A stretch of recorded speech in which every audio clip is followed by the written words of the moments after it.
So Limerick 25 points, Waterford 21 points in the Munster Senior Hurling Championship final. Limerick are Munster champions back to back 2 years in a row. It's the first time they've done this since 1981. A historic day for Limerick, massive for the county. They win out by 4 points in the end. Waterford, of course, look, listen, I think they need to be praised for their work rate, their spirit, their tenacity in this game. And throughout this Munster Championship campaign, one thing about Waterford last year and even the year before was that they didn't look like they had the hunger. They didn't look like they had the fight.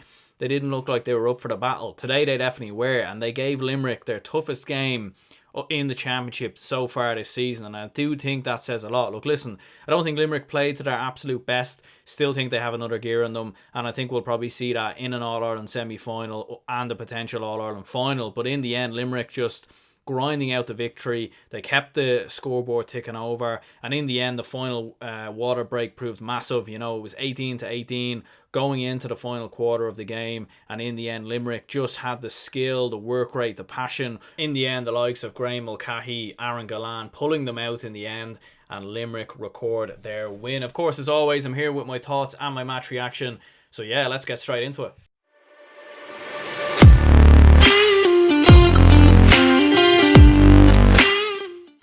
What's going on, everyone? It's Aaron here from GA Fan TV, back of course again with my match reaction after Limerick run out 4-point winners over Waterford in the Munster Senior Hurling Championship. And yeah, look, listen, as always, what we'll do first of all is jump into the teams that took to the field. So there were no late changes on either Limerick or Waterford, and we'll start with the Limerick team here first of all. So Nicky Quaid in goal. The full back line was Sean Finn, Dan Morrissey and Barry Nash. The half back line, Dermot Burns, Declan Hannon and Kyle Hayes. William O'Donoghue and Cian Lynch made up the midfield. The half forward line was Tom Morrissey, David Reedy and Gearóid Hegarty.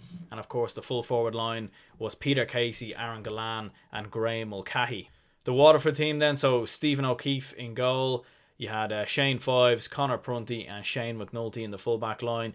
Calum Lyons, Tyg de Burka and Kevin Moran, of course, in the half-back line. And then Jake Dillon and Jamie Barron in midfield. Jack Fagan, Kieran Bennett and Stephen Bennett made up the half-forward line. Jack Prendergast, Austin Gleeson and Desi Hutchinson made up the full-forward line. And I suppose if we have a look through some of the scorers, or if I just call out, some of the scorers on the day. So Stephen Bennett, probably the best player in the pitch in my opinion. 12 scores on the day, 9 of them were from place balls, but in many ways, like, he epitomised everything about Waterford today. Their work rate, their passion, dropping in at times into the midfield to try and really help out with this Waterford side. Austin Gleeson hitting 3, Jake Dillon as well, fantastic in midfield.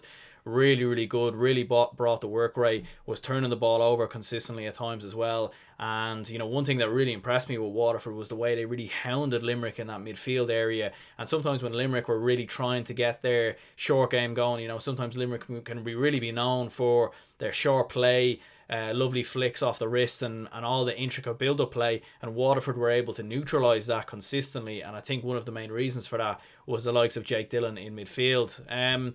For Limerick though, you can't look past the likes of Aaron Gallan. He had 10 in the game, 8 from place balls. Graham Mulcahy with 4 points as well. Graham Mulcahy, especially in the closing stages of the game, really, really well done. Had a fantastic game, especially in that final quarter. Cian Lynch as well, big point late on, and he got man of the match on RTE, and rightly so. Had a fantastic game and brilliant around the middle. Peter Casey with 3 points. Special mention to Seamus Flanagan as well. Once again, Limerick having the options coming off the bench.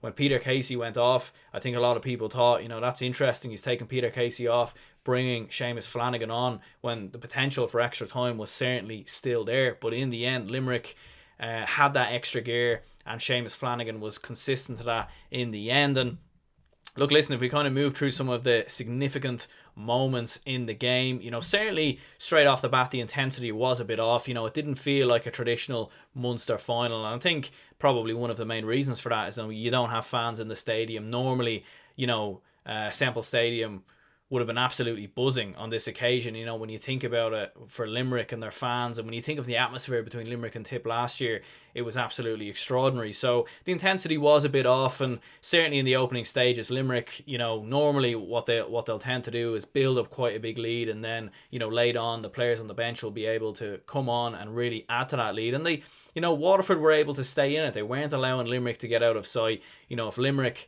were able to hit a couple of early points, you know, with the likes of Aaron Gallan and Peter Casey. But Waterford, in fairness, were able to respond as well with the likes of Stephen Bennett, you know, chipping away with points here and there. And, you know, one great thing about Waterford was they were really attacking the ball. They weren't allowing Limerick to, you know, find space. They weren't allowing Limerick to really be comfortable on the ball, to be comfortable in possession. Waterford kept hounding them and kept making it extremely difficult for Limerick to really build up any sort of momentum and really kind of add that extra gear and break away.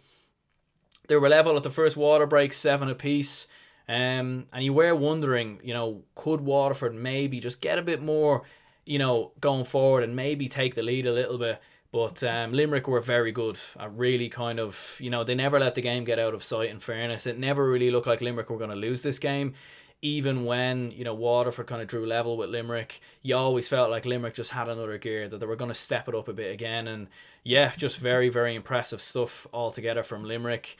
They did certainly start to pull away in the second quarter. In the first half, you know, Aaron Gallan and Peter Casey with some great scores, and they led 12-8 at one point, kind of going into the closing stages in the first half, and that was really crucial for Limerick. But, you know, look, listen, to be fair to Waterford, great in the second half, and in particular, you know, Kieran Bennett responding. Actually, it went to 12-8. You know, Stephen O'Keefe with the puck out, Kieran Bennett was able to gather it and put it over the bar, and that was a really, really well taken point, of course, on that occasion from the Waterford man. And yeah, you know, Limerick had a 3-point lead at half time, 14-11.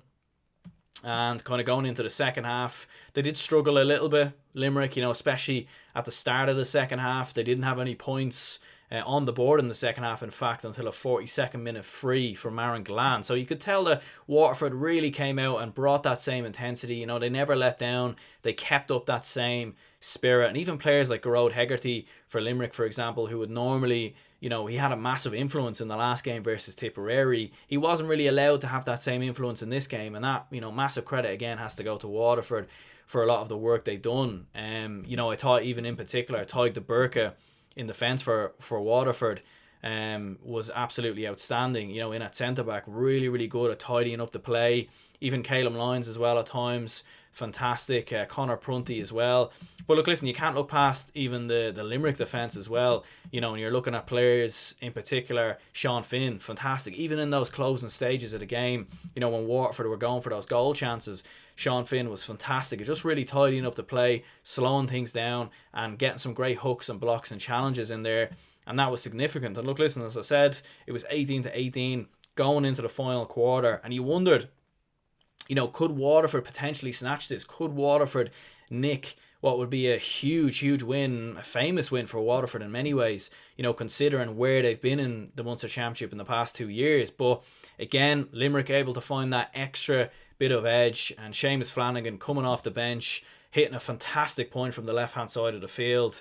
Really well taken point from Seamus Flanagan. And yeah, in the end, you know, Cian Lynch was able to contribute with a late point as well. Mulcahy with a great point on the 61st minute, and that made it a 3-point game at that stage. And obviously for Waterford late on, you know, they hit a point with Stephen Bennett, and they did have that late chance as well where they went for the goal from a free, and of course it was well saved by Nicky Quaid. And in the end, yeah, Waterford or Limerick running out 4-point winners over Waterford. And yeah, it'll be interesting to see, you know, what people think down in the comments below. Man of the match probably between Cian Lynch and Stephen Bennett. I think Cian Lynch probably deservedly gets the nod. You know, Waterford brought so much intensity in that midfield, and Cian Lynch was significant to keeping Limerick on top and in the game and winning that battle.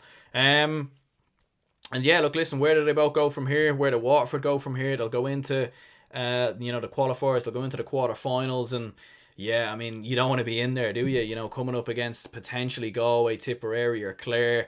I'm sure Waterford would rather Clare, but at the same time, you know, you're looking at Tony Kelly, probably the best hurler in the country at the moment on form. So, Yeah, I mean, I think whoever you get, you take it. Limerick going into an All Ireland semi final. The only kind of way they're heading towards is an All Ireland at the moment. They are looking well on track towards an All Ireland final, and it will be interesting to see how the quarterfinals go and who they potentially play in an All Ireland semi final. But yeah, look, listen, I'm going to go ahead and wrap this video up here. If you are new to the channel, hit the like button and subscribe. On this channel, I do a number of match reactions, interview fans after the end of games, and yeah, do stay tuned. There will be an interview coming out later. Talking a bit about the Dublin game today. So Dublin, of course, comfortable winners over Laois in the end. So yeah, look, listen, leave a like, subscribe, and my name is Aaron. Hope you had a lovely weekend. It's been a crazy weekend of hurling football. So much games all around the place. So yeah, do stay tuned to the channel. More videos to come as always. My name is Aaron, and I'll catch you in the next one.